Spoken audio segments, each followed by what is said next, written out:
Toshiba merupakan salah satu brand elektronik terkenal yang berasal dari Jepang dan berikut adalah laporan tren penjualan Toshiba di kawasan Asia.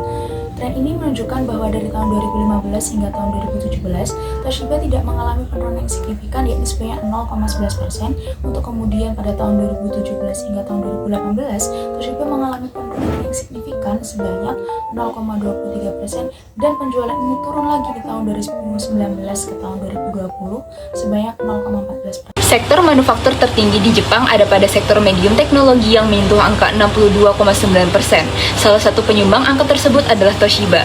Dalam ekspansinya ke luar negeri, Toshiba memilih Thailand sebagai pusat manufaktur semikonduktor mengingat region utama konsumer Toshiba terdapat di Asia dan Thailand adalah salah satu pusat utama produk elektronik dan manufaktur suku cabang di Asia.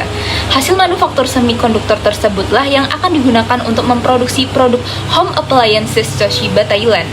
Toshiba juga telah melakukan ekspansi khusus untuk pengembangan produk home appliances ke beberapa negara di Asia seperti Cina, Malaysia, dan Vietnam.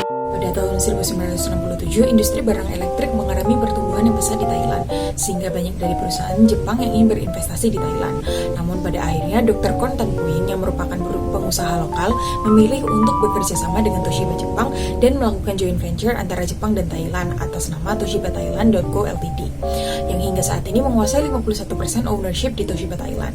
Seperti yang disebutkan di awal, pabrik di Thailand fokus untuk memproduksi semikonduktor yang merupakan komponen utama produk-produk Toshiba terutama home appliances. Beberapa contoh produk yang menggunakan semikonduktor jenis OPTO adalah kulkas, mesin cuci, AC, televisi, dan lainnya. Karena Thailand merupakan sumber manufaktur semikonduktor utama Toshiba, maka perusahaan Toshiba Thailand mengekspor semikonduktor tersebut ke perusahaan manufaktur Toshiba lainnya. Dan juga digunakan untuk memproduksi home appliances di Thailand itu sendiri. Terkait dengan semakin banyaknya orang asing yang berinvestasi dan beroperasi di Thailand, pemerintah mengumumkan pengumuman Dewan Revolusi nomor 281 tahun 1972 atau ARC 281. Hal tersebut dilakukan untuk melindungi bisnis asli Thailand dari persaingan asing selain beberapa pertimbangan tentang keamanan nasional di beberapa sektor. ARC memperkenalkan hambatan ketat untuk masuk dan beroperasinya investor asing secara menyeluruh, termasuk di sektor manufaktur dan jasa. Undang-undang terpenting yang mengatur mengenai FDI di Thailand adalah Foreign Business Act 1999. Dalam Undang-Undang FBA, sebuah perusahaan dianggap sebagai perusahaan asing apabila setengah atau lebih dari sahamnya dimiliki oleh orang non-Thailand. FBA mewajibkan investor asing untuk mendapatkan persetujuan dari Dewan Menteri untuk memegang kepemilikan saham mayoritas maksimal 75%. FBA berisi batasan perusahaan asing untuk berkecimpung dan beraktivitas pada sektor bisnis tertentu. Kategori bisnis tersebut dibatasi ke dalam 3 daftar. Pada daftar pertama mencakup bisnis yang dilarang keras untuk non-Thailand, yakni bisnis koran, bisnis radio, pengoperasian stasiun televisi, pertanian padi, dan perdagangan tanah. Yang kedua, bisnis yang berkaitan dengan keamanan dan keselamatan nasional yang berdampak buruk pada seni, budaya, adat istiadat, manufaktur atau kerajinan, sumber daya alam, serta sumber daya lingkungan, kecuali apabila telah mendapat persetujuan beroperasi dari Menteri Perdagangan dan Kabinet. Contoh bisnis yang dimaksud seperti pertambangan, produksi, dan penjualan senjata api. Yang ketiga, dari sektor bisnis di mana masyarakat Thailand belum siap untuk bersaing usaha dengan orang asing.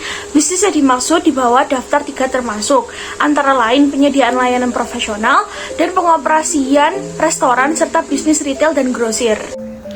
Pengaturan lainnya yang mengatur FDI di Thailand adalah Board of Investment, yang merupakan otoritas utama yang secara langsung mempromosikan investasi di Thailand. BOI ini memiliki kebijakan untuk memberikan pertimbangan khusus untuk proyek-proyek investasi. Contohnya, Undang-Undang Promosi Investasi atau Investment Promotion Act yang dapat memberikan fleksibilitas untuk investor asing yang telah mendapat persetujuan dari pihak terkait mengenai persyaratan FDI di Thailand. Modern PE atau Political Economics merupakan teori politik ekonomi yang berkembang di era modern.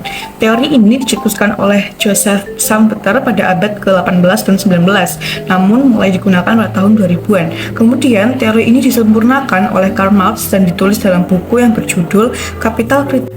Political Economy. Teori ini berfungsi sebagai kritik terhadap ekonomi politik kapitalisme yang berkembang selama masa revolusi industri. Modern PI ini menggunakan pendekatan sosial atau down to earth untuk mengatasi masalah ketimpangan sosial. Dalam hal ini, Toshiba sebagai perusahaan manufaktur yang bergerak dalam bidang elektronik menggunakan teknologi modern yang dimana perusahaan ini telah menerapkan beberapa asas dari teori modern BA. Yang pertama yakni pendekatan down to earth, karena dalam kegiatan ekonomi selalu bertentangan dengan kepentingan-kepentingan lain seperti lingkungan, gender, dan hak cipta seperti Toshiba yang mulai menggunakan teknologi ramah lingkungan dan mendapatkan hak cipta sejak tahun 1975. 2. Menganalisis ekonomi menggunakan perspektif sosial. 3. Berpandangan pada masalah lingkungan, gender equality, dan HAM. Dalam hal ini, dapat dilihat bahwa beberapa petinggi dari perusahaan Toshiba adalah perempuan. Yang keempat, mengaplikasikan pemikiran kreatif uang yang out of the box untuk menyelesaikan masalah yang multidimensional. Yang kelima, Toshiba juga turut merambah rural area atau area pedesaan sebagai salah satu pengembang teknologi.